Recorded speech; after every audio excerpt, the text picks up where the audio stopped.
In today's lesson, we will be solving one-step equations using inverse operations.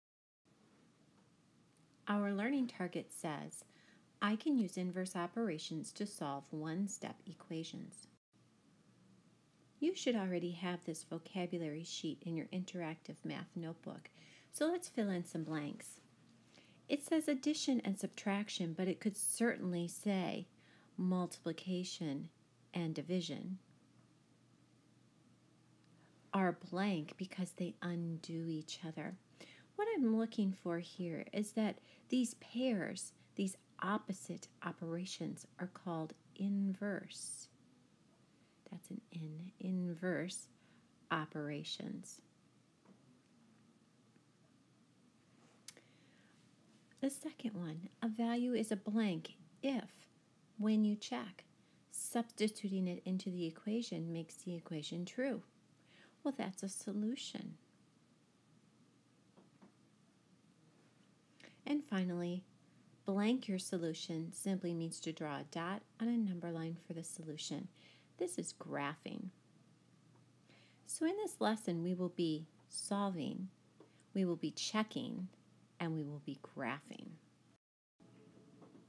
So we're going to use the same process no matter what kind of an equation we're using.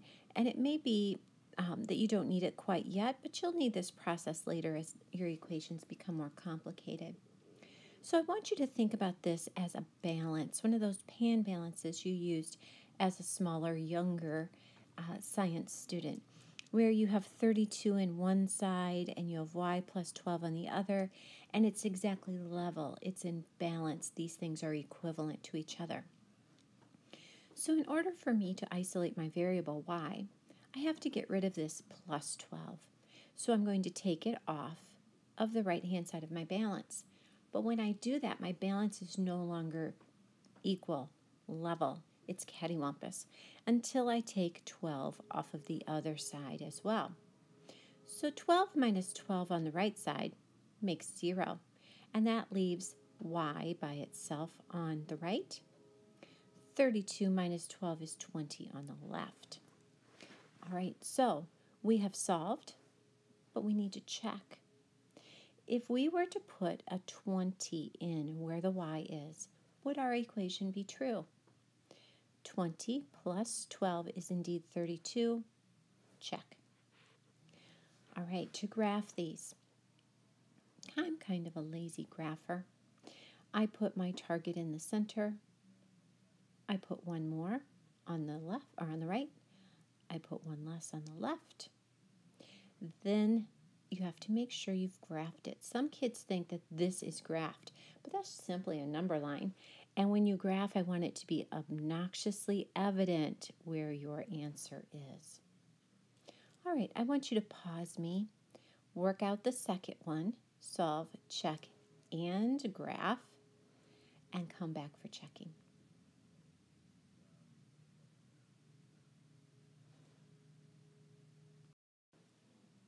Here's my solution. You'll notice in blue, I subtracted 6 9/10 from both sides to keep my equation balanced or level.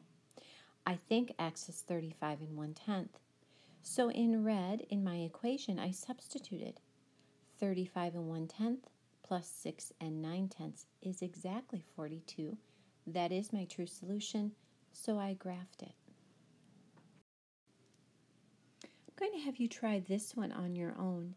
It says the Jefferson Memorial in Washington, D.C. is 129 feet tall. This is 30 feet taller than the Lincoln Memorial. Write and solve an addition equation to find the height of the Lincoln Memorial. Pause me while you write and solve an addition equation for this problem. Come back when you're ready for checking.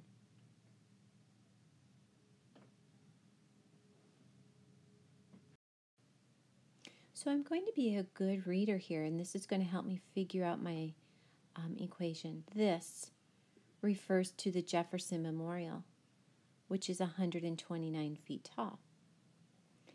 The word is in math always is an equal sign. 30 feet taller than the Lincoln Memorial.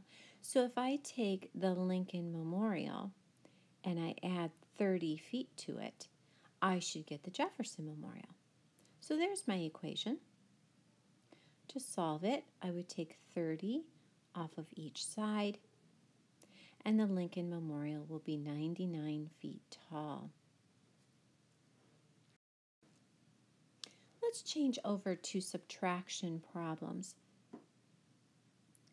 So I have a minus or a negative 6.4. If I want that to disappear, go away, I need to do the opposite. I need to add 6 4/10 to the left side. But now my equation is out of balance until I also add 6 4/10 to the right side. Negative 6 4/10 and a positive 6 4/10, they cancel. My y is isolated on the left side, and on the right side, I believe I will have 17 1/10. When I check it, so it's solved, when I check it, I'm going to substitute 17 1/10 in for y. 17 1/10 minus 6 4/10 is exactly 10 7/10. Check, it works. Graphing. Target in the center. One more on the right. One less on the left. And obnoxiously evident. Graphed. All right, your turn. I want you to do the second problem. Come back when you're ready, so pause me now.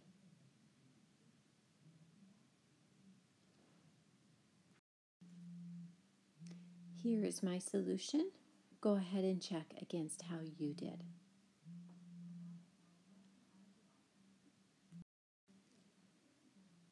Here's one to try on your own. It says Driscoll Mountain, with a height of 535 feet, is the highest point in Louisiana.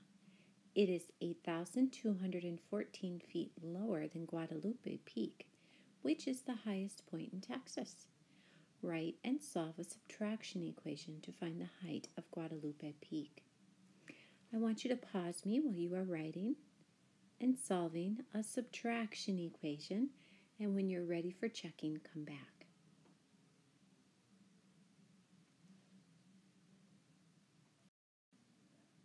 So by reading carefully, I can find my equation. I see the word it, and it refers to Driscoll Mountain, which is 535 feet. The word is in math is always an equal sign. 8,214 feet lower than Guadalupe Peak means if I took Guadalupe Peak and I shaved off 8,214 feet, I'd be at the height of Driscoll Mountain. To solve this subtraction problem and isolate my variable, I would add 8,214 to both sides. This would cancel, and I'd find out that Guadalupe Peak is 8,749 feet tall. We're moving right along, and now we are in multiplication equations. I know these are multiplication equations because I have a number and a letter smushed together with no operator. And so I'm going to solve this exactly the same way. I want to isolate this variable. Right now it's being multiplied by negative 15, so I would divide that by negative 15 on both sides. Now when I was adding and subtracting, my number that was with the variable disappeared because it became 0. That's not exactly what happens when I multiply and divide. If I have the same thing on the top and the bottom, that simplifies to 1. I have 1x, and you might argue that that is not isolated. But my argument is hardly ever do people use this 1. So we have x on the left. Negative 105 divided by negative 15 is 7. I believe that is my answer. I've solved it.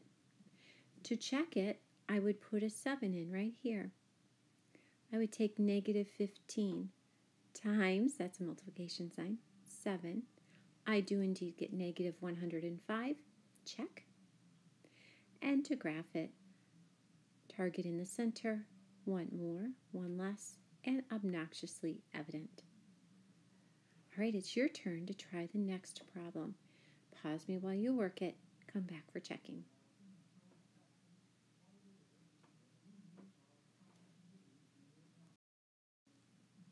Here is my solution. Instead of multiplying by 6/7, to isolate my variable, I divided both sides by 6/7. Negative 24 divided by 6/7 is negative 28. I checked it, it worked, and I graphed it. Here's a problem for you to work on your own. It says an in-state 1-year camping permit for New Mexico State parks cost $180. If the total income from the camping permits is $8,280 during the first day of sales, how many permits were purchased? Please pause me while you work on writing a multiplication problem and solving it.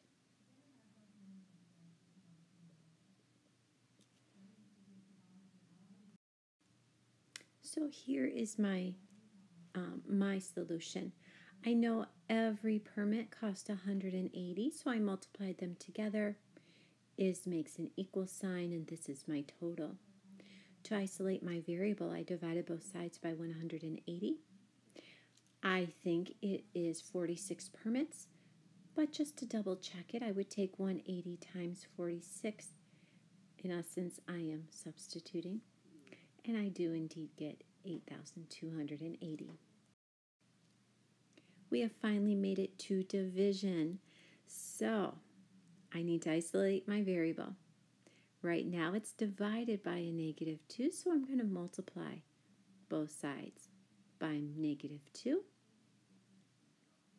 This actually becomes 1x, but in math we just leave it as an x on the right and -14 on the left.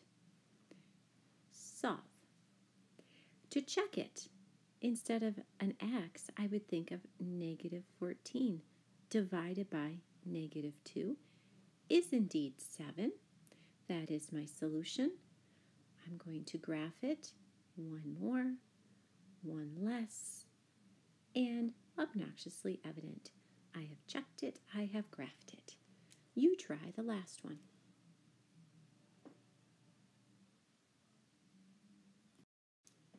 Here is my solution. I multiplied both sides by 6 in order to isolate my variable.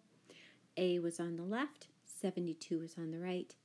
So to check that, I would substitute a 72 here. 72 divided by 6 is indeed 12, so I graphed it. This is your very last problem. I would like you to solve this. The weight of an object on the moon is 1/6 of its weight on Earth. If an object weighs 54 pounds on the moon, how much will it weigh on Earth? Write an equation, division equation, or I could even see a multiplication equation for this. Solve it and come back when you are ready for checking.